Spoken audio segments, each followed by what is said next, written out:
Get extra cash back on all your online purchases when you buy through cashon.com. Hello friends, welcome to Bapix Ticket News. IPL auction, there was a lot of action, undoubtedly. We're going to probably look at quickly who are the top buys in each team and what might be the gaps after the players every team has gathered. What might be the gaps? Let's quickly look at it. Let's start with Mumbai Indians. Mumbai Indians, Ishant Kishan, Jafra Archer, Tim David, those three are the top buys by Mumbai Indians team. Arjun Tendulkar, yeah, probably that could have been a slight influence, but that's okay, not really a lot of price for Mumbai Indians. In terms of gaps, usually Krunal Pandya, Hardik Pandya, they provide the firepower along with Quinton de Kock. That could be the missing piece in Mumbai Indians team. And Mumbai Indians could be probably missing a top quality Indian spinner. Next is CSK. CSK top buys were Deepak Chahar and Ambati Rayudu.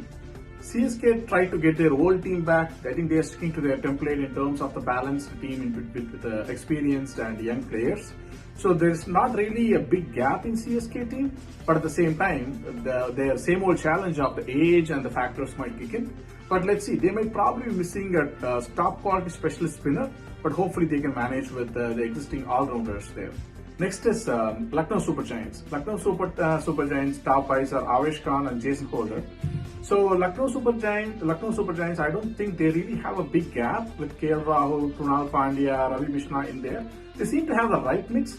Probably the only gap that could be an experienced spinner, but hopefully they can manage with Ravi Krishna performance and Krunal Pandya supporting them. Next is Delhi Capitals. Delhi Capitals top buys are Shardul Thakur and Mitchell Marsh. So they're good. Their only problem could be Norche, who is a good fast bowler, but he's still recovering from a hip injury, so we don't know how fit he will be.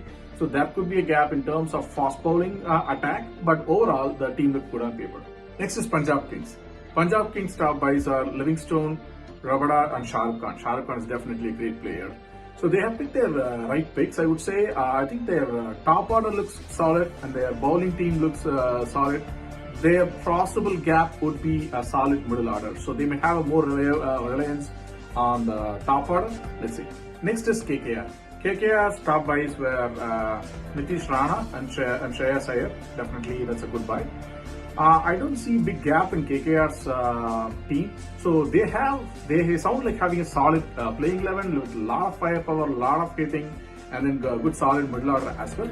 The only thing that we can call out for KKR is Ajinkya Rahane, right? So Ajinkya Rahane, I really don't see him as a T20 player in terms of a hitter. So if Ajinkya Rahane has to play in, other than the leadership role, if he has to play in the playing 11, I don't see a big place for him to fit. Next is Rajasthan Royals. Rajasthan Royals top buys were Prasidh Krishna and Hetmeyer. Hetmeyer, we know how hard hitter he is, and Prasidh Krishna, top class bowler. Recent performance is still good. He is in good form. So definitely two top picks for Rajasthan Royals. Rajasthan Royals' challenge would be the opening batting actually. The opening batting, Devdutt Padikkal and Jaiswal, they both are left-handers. They are not as explosive openers compared to a lot of other teams. So that could be their biggest challenge, to find the right opening combination, and probably if they want to have a left-right combination, that could be a challenge. And accordingly, their lower batsman probably is a little weak compared to other teams. Probably they'll find the right combination of them. Next is Sunrisers Hyderabad. Sunrisers Hyderabad top buys were Nicholas Puran, Washington Sundar and Tripathi. Two good hitters. Washington Sundar offers spin and hitting. What would be their biggest challenge when we look at it? That could be a heavy dependency on Kane Williamson. Even Kane Williamson is not available for one game. They will have a big gap to fill in, and that's where probably their struggle would be. Probably one more top quality spinner who can also be a big hitter could have helped. But let's see. But Kane Williams seems to be a big dependency they are going to heavily rely on. Next is RCB. RCB's top buys were Harshal Patel, Hasranga and Hazelwood. Definitely good. Harshal Patel, top class pace bowler, so definitely I think they got the right fast bowler in the place. Even though Faf and Dinesh Karthik, they are not in the top buys of RCB, they are going to be with the key players. Probably Dinesh Karthik will be one of the solid middle order, or even down the order he can play. And Faf, high possibility, based on a CSK's experience, high possibility he will open the batting for RCB. So RCB is a team that looks really very strong on the paper.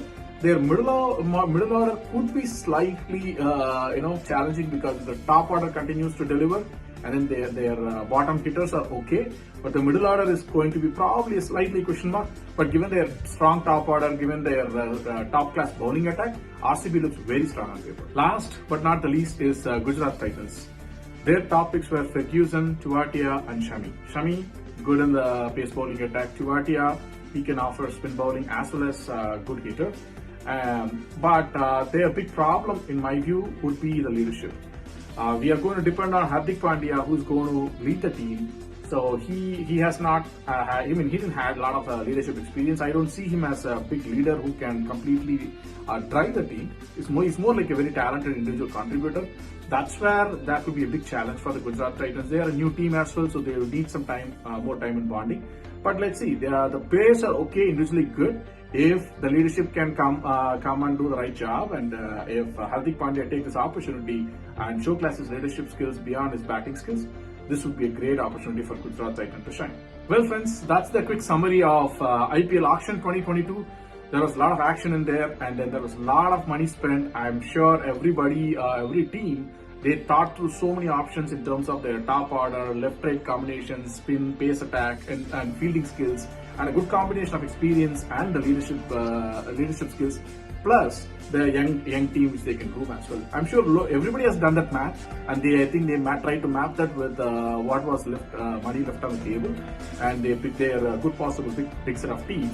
Some of the teams, they have picked a lot of players, which gives them, a good bandwidth in terms of if somebody is injured, somebody is not available for a game, they can manage, they can groom. But let's see, overall, we have no short of any fun and excitement. It's all going to be there, and we are going to have a brilliant IPL 2022 this season with 2 new teams added. We have a lot to watch. Thanks for watching our video. If you like our video, please share with your friends, and please subscribe to our channel. Thank you.